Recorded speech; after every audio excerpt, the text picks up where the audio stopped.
That's also why he was so good at fighting, man. In the middle of the Jose Aldo fight, I remember looking in his eyes and watching how calm, like genuinely calm he was.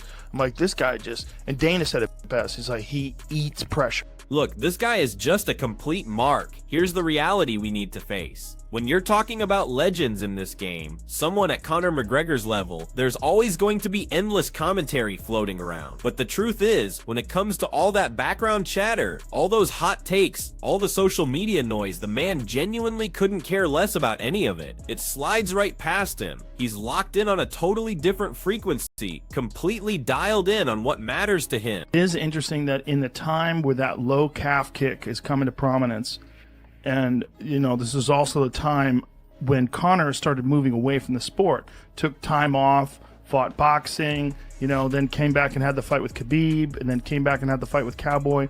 The calf kick was never in play in any of his fights. But if you look at him stylistically, and this is one of the things, I love DC's detail that he does on ESPN. It's amazing.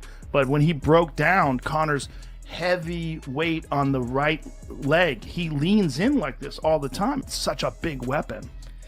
And sometimes he, like you said, that wide stance as well. It's just hard to check the kick from that wide stance. You know, well, it's a crazy stance for everything other than calf kicks. It's a great stance. I mean, he's so good at moving in and covering distance with that stance. As of right here, right now, Gaethje McGregor is still on the table, and I think that should be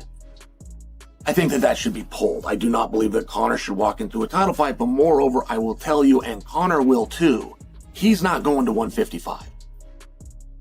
Now, the promotion does not yet have that through their head. They are still pushing for Conor and 155. This is all extremely accurate information. So, I think there's a lot of options for McGregor. I really think that if it's not him versus Chandler, it should be. We really should look at that.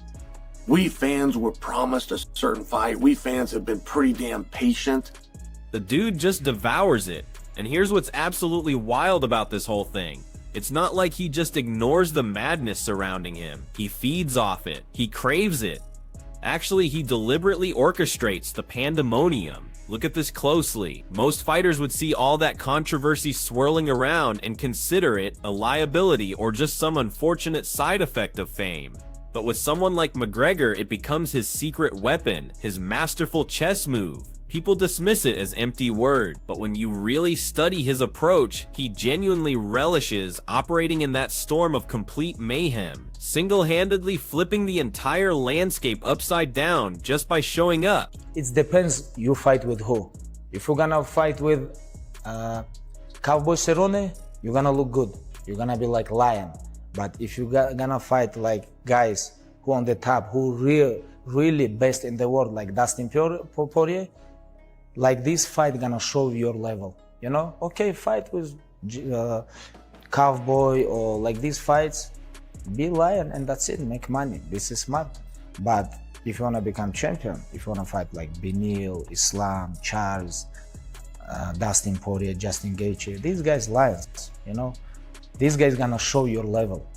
So here's where things get interesting. As this massive White House event inches closer, there's one fighter whose name keeps echoing through every conversation, bouncing off every wall in the combat sports world. Conor McGregor has become this magnetic force, drawing callouts like wildfire from every direction. Veterans and newcomers alike are positioning themselves like predators sensing opportunity. What's really mind-blowing is watching even the most respected analysts split completely down the middle. Nobody can predict what this historic moment will actually deliver, but there's one undeniable constant that everyone recognizes. When those arena lights blaze bright, when there's combat happening, McGregor becomes the center of gravity. Everything else swirling around this epic event represents pure potential, endless theories, and absolute bedlam all waiting to collide in something nobody will forget. What's next, Mauricio? O que é o próximo? O que é o que vem agora para você? Eu pedi Paddy Pimblett na Casa Branca, talvez Conor McGregor tá querendo lutar também. Eu vi na internet rumores que ele acha melhor lutar contra mim, que sou um bom striker e que vai dar show pra galera, do que contra o Michael Chandler, que vem só de derrotas. E eu tô aqui, eu sou trabalhador do UFC, o que o UFC colocar, eu tô pronto. Yeah, I work for UFC, but of course I want to fight on White House, maybe with Paddy Pimblett or maybe Conor. I saw something about Conor saying that it's good to fight with me than Michael Chandler. So yeah, but I'm a UFC, so. Now, as this entire situation develops, with so many pieces still shifting around, one particular name keeps pulling everyone deeper into this whirlwind. Mauricio Ruffy, a warrior famous for his relentless spirit, completely rejected any notion of stepping away from the White House opportunity despite having Conor McGregor's massive presence casting its shadow over everything. Actually, Ruffy didn't just hold his position, he dove headfirst into all the chaos surrounding McGregor when reporters questioned his future plans. There's been endless speculation, constant chatter, indicating that Conor specifically wants a stand-up fighter across from him, somebody who brings danger and fireworks instead of playing it safe with wrestling. Ruffy positioned himself as precisely that type of matchup, not with crazy demands, but with complete readiness. Ruffy stated definitively that he stands prepared, absolutely prepared, to step into that spotlight, allowing the UFC, and exclusively the UFC, to pull the trigger, because when McGregor is actively hunting for a fight that guarantees pure entertainment, Ruffy's sitting right there at the front of the line. Even though he might not be the best fighter in the world right now, he's the golden goose. Of course he is. Now here's what's crazy, it's not just these emerging fighters, these ambitious newcomers who carry this unshakable belief about facing McGregor. Not even close. When Conor McGregor's name enters any discussion, even reigning champions, the absolute elite, start calculating the massive possibilities.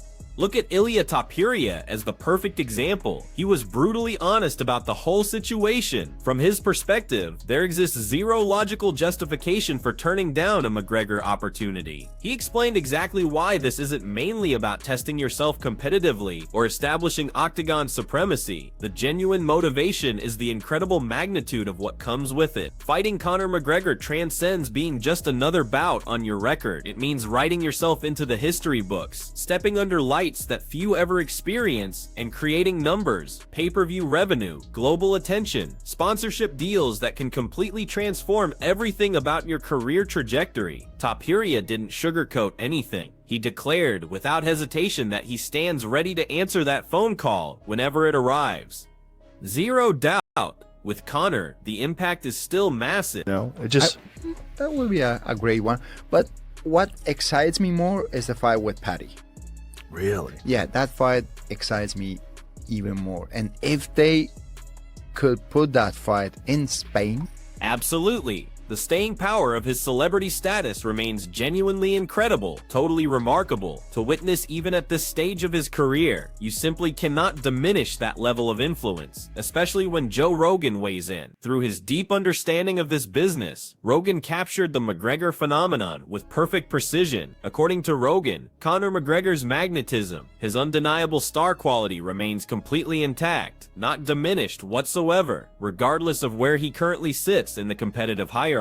His massive worth stays totally unchanged. Even though he may no longer reign as the unquestioned king at the absolute top of the skill ladder, McGregor consistently attracts more eyeballs than every other fighter in the sport combined. And most importantly, he still delivers guaranteed millions of viewers every single time. That type of almost mythical drawing power, that capacity to capture attention, is extraordinarily rare in today's world where celebrities explode and disappear with lightning speed, and that precisely explains why his name dominates every single conversation about the White House card. People need to witness him compete. I feel like there's a couple guys who kind of changed the game. One of them was Chael Sonnen, and another one is Conor McGregor. Yeah. And part of the way they changed the game was talking mad shit and getting a lot of people to pay attention to them. Yeah. And Which, cool, you know? Like, it got them a lot of attention, it got them a lot of money, but like, and if that's what makes them happy, cool.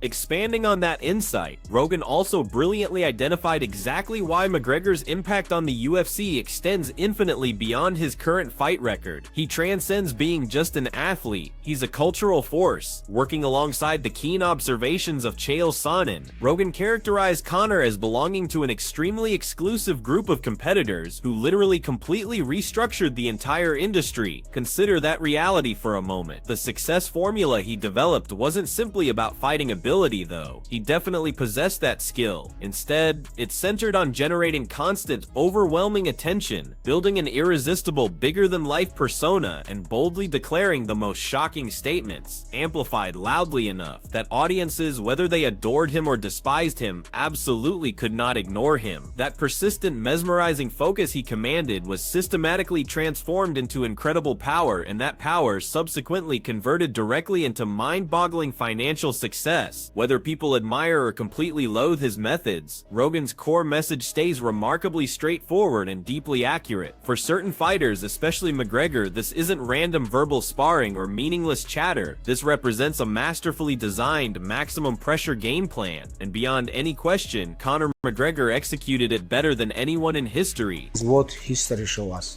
When you take like this damage, you're never gonna be same. Never, ever.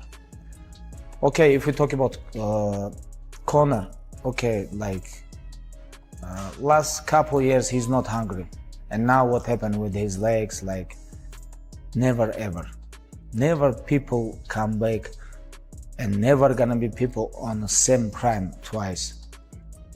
Prime come only one time. You're gonna be on prime. Exactly.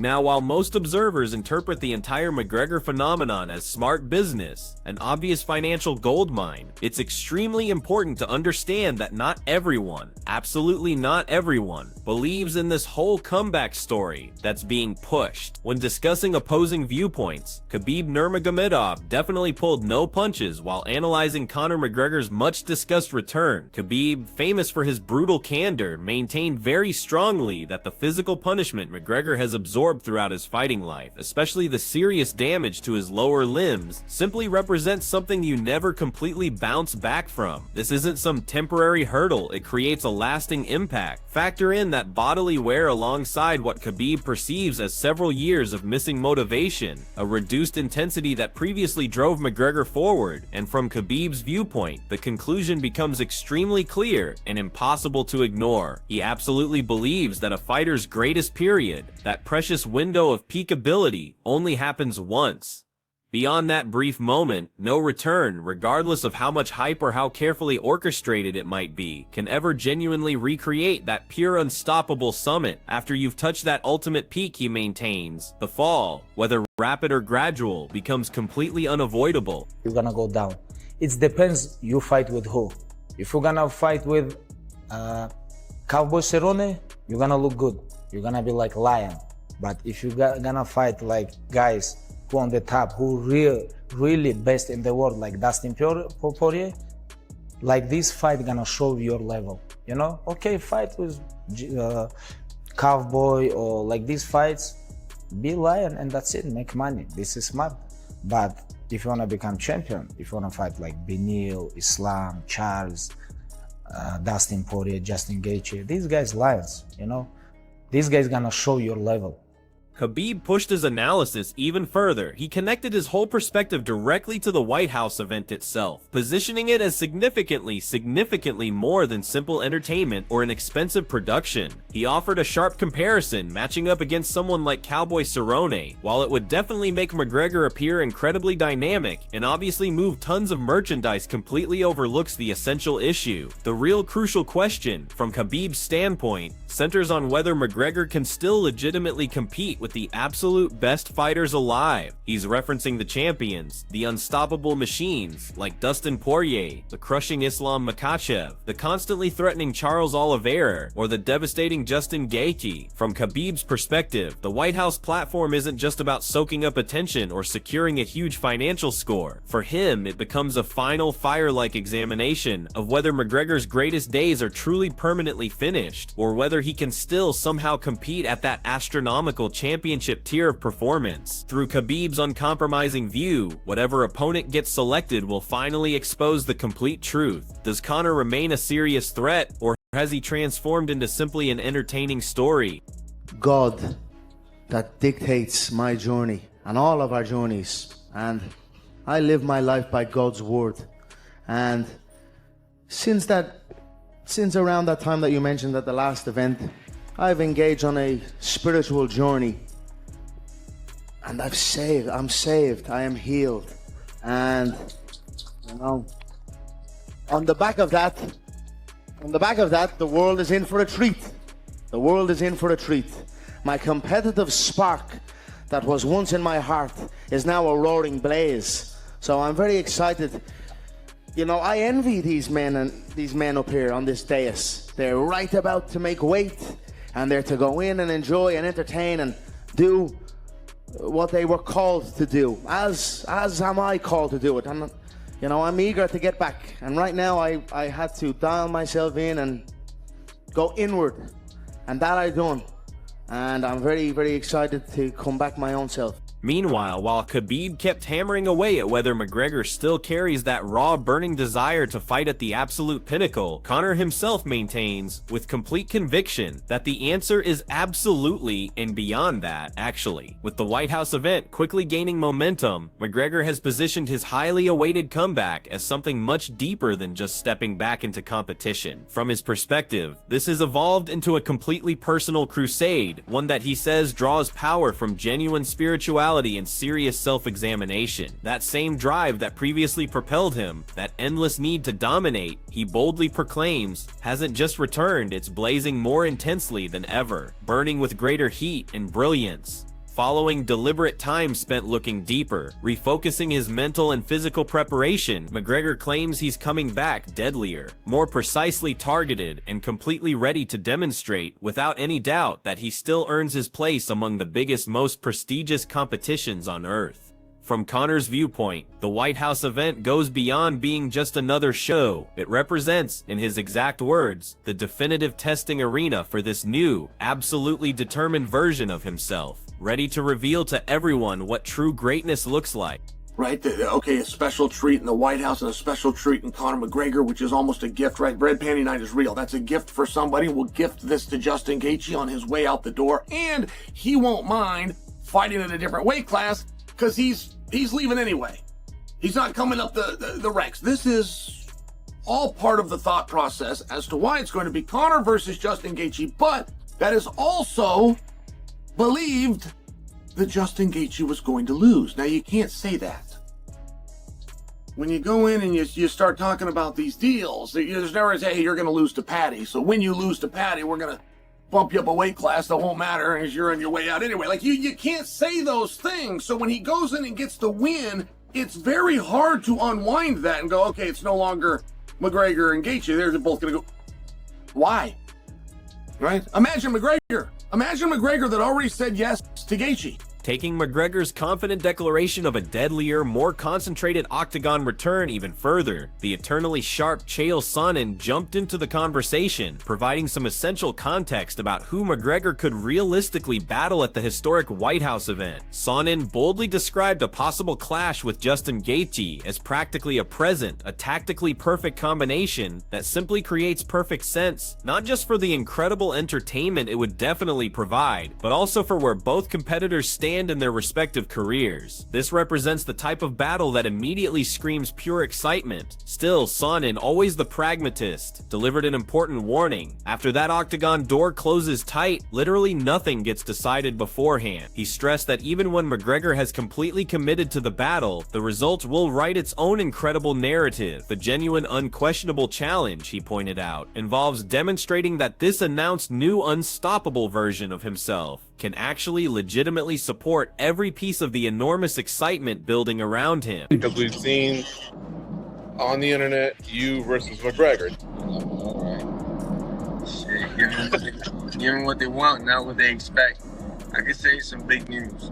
And I can't deny or confirm what you just said. Even Chael Sonnen was talking about it. And as I said, when you look at Jorge Masvidal and the career that he's had, and then you remember Jorge Masvidal has been a massive supporter of Donald Trump. I think he's spoken publicly at rallies for Donald Trump as well. So he's certainly in the good graces of the Trump family, right? And they're the kind of people that they're going to want at the White House. Conor McGregor versus Jorge Masvidal, that'll be a sensational matchup. Michael Chandler, of course, losing to Paddy Pimblett the way that he did. And then, of course, when you look at the majority of fights that he's lost, okay? It doesn't really put him in too good of a standing, okay? And of course, he's 155. Yeah, he'd come up to 170 to fight McGregor, but he's not a natural 170. And Jorge Masvidal has fought at 155, but also finished his career at 170. He did fight for the belt. He did have the fastest knockout in history. He absolutely destroyed Nate Diaz when he became the first BMF. I mean, if you go back to 2019, that was the coming out. Sonnen kept talking and then went deeper into just how incredibly complex everything becomes when McGregor gets pushed straight into championship contention. Placing him into the lightweight category, he outlined instantly creates some major concerns about what holding a title actually represents within the sports ecosystem, and truthfully, it might create extremely complicated and divisive situations. As an intelligent alternative, a method to create huge excitement while protecting the credibility of championships, Sonnen cleverly proposed a possible battle with whoever loses the much-awaited Gaethje versus Paddy Pimblett showdown. A fight that, interestingly, might still create enormous intrigue and audience investment. It would absolutely represent a major event carrying real drawing power, but Sonnen stated absolutely clearly that the White House card isn't just about manufacturing temporary excitement. It's essentially about discovering a battle that creates real sense both inside the brutal octagon and within the larger story of mixed martial arts. Changing direction, Michael Bisping delivered his own powerful perspective on the potential White House battles, expertly emphasizing the incredible celebrity status and fascinating narratives that drive them. Bisping strongly highlighted Jorge Masvidal as an absolutely phenomenal opponent for Conor McGregor, specifically mentioning Masvidal's well-known involvement with Trump events and his special relationship to that particular political environment, which creates additional depth of interest. He clearly distinguished that from Michael Chandler, whose recent series of defeats in his more obvious weight category,